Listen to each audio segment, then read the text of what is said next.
1918, la Primera Guerra Mundial, la más salvaje barbarie que los suelos de Europa habían visto hasta entonces, terminaba el 11 de noviembre.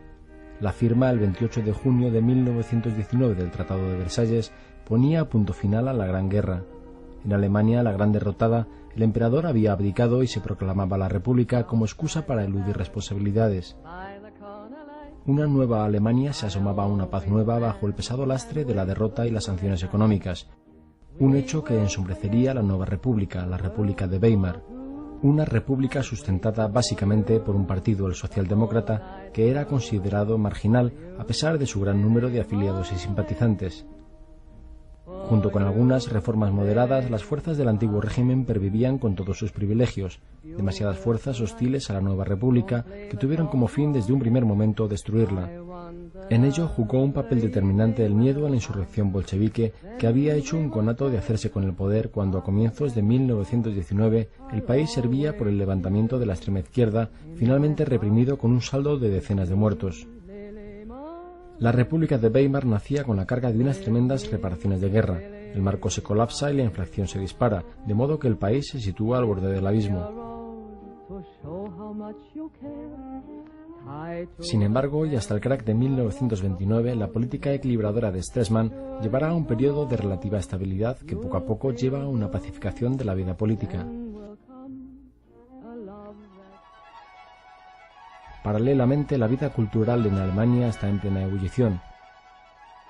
Berlín se convierte en el centro de las vanguardias, la cultura y la diversión de Europa. Pintura, escultura, diseño, música, todos los campos tienen su lugar en esta Alemania convulsa y brillante a la vez.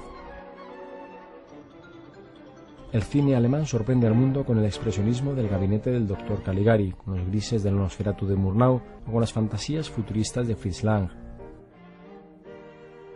El eco del hundimiento de la bolsa de Nueva York acabaría con el espejismo.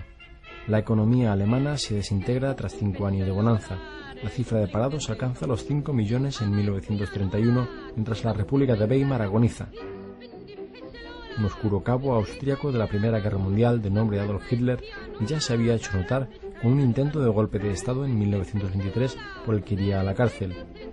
Pintor fracasado, Hitler es uno de los fundadores en 1920 del Partido Nacional Socialista, el partido nazi que poco a poco iría aglutinando bajo un discurso radical, racista y demagógico a todos aquellos descontentos que iban surgiendo de entre todas las capas sociales. En 1928 el partido nazi obtendría un 2,6% de los votos. Tan solo 5 años después, Hitler estaría en el poder y la democracia parlamentaria en ruinas. Conquistar el Estado para sustituirlo por un orden nuevo. Ese es su fin último para el que no tiene prisa, por lo que no acepta participar en gobiernos de coalición. Conquistada la confianza de buena parte del ejército y los grandes industriales y con un respaldo electoral de casi 12 millones de votos, el 30 de enero de 1933 Hindenburg le nombra canciller de un gabinete en el que solo hay 2 nazis más. Tan solo los nazis parecen ser conscientes de la importancia de aquel hecho, celebrándolo con un gigantesco desfile de antorchas. Pero los nazis estaban aún lejos de su objetivo, la conquista total del Estado alemán. Hindenburg disuelve el Parlamento y convoca nuevas elecciones. El 27 de febrero arde el Reichstag y al día siguiente Hindenburg publica un decreto restringiendo las libertades. Así, las nuevas elecciones, celebradas el 5 de marzo, fueron todo menos democráticas. Los nazis obtuvieron el 43,9% de los votos, aunque no obtuvieron la mayoría.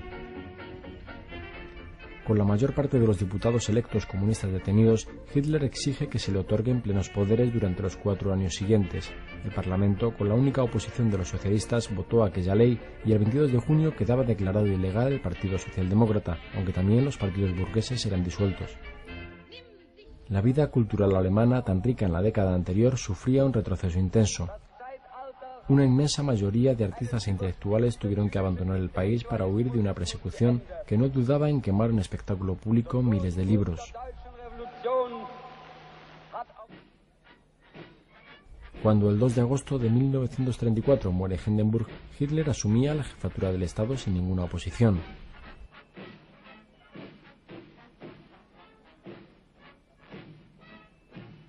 El Congreso del Partido Nazi, celebrado en Nuremberg en 1935, se convertía en una exaltación de toda la parafernalia nazi sabiamente filmada por Leni Riefenstahl. Mientras, las cosas no hacían más que empeorar para los judíos alemanes, señalados, acosados, perseguidos, insultados, privados de sus derechos por leyes racistas. El antisemitismo del que hacía gala Hitler desde su juventud llevaba a millones de ellos a los campos de concentración y al exterminio. Comienza la expansión. El 7 de marzo de 1936, tropas alemanas ocupan Renania, al igual que harían con el Sarre.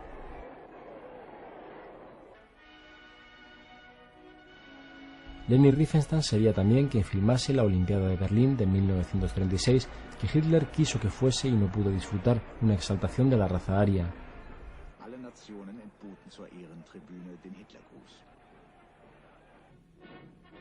Un ejército rearmándose a pasos agigantados y una política expansionista agresiva es la situación que se encuentran Chamberlain y Daladier, los máximos dirigentes británico y francés, en la conferencia de Múnich el 30 de septiembre de 1938. Chamberlain pretende aplacar las exigencias de Hitler. Resultado, el 15 de octubre las tropas nazis ocupan los Sudetes. Meses después ocuparían toda Checoslovaquia. A finales de agosto de 1939 se precipitan los hechos. El día 23 se firma el pacto germano-soviético por el cual se reparten tácitamente Polonia. 2 días después, Gran Bretaña y Polonia firman un pacto de asistencia mutua. El día 31 es movilizada la flota británica y comienza la evacuación de civiles de Londres. El día 1 de septiembre, a las 5 de la madrugada y sin previa declaración de guerra, comienzan los bombardeos contra Polonia por la aviación alemana.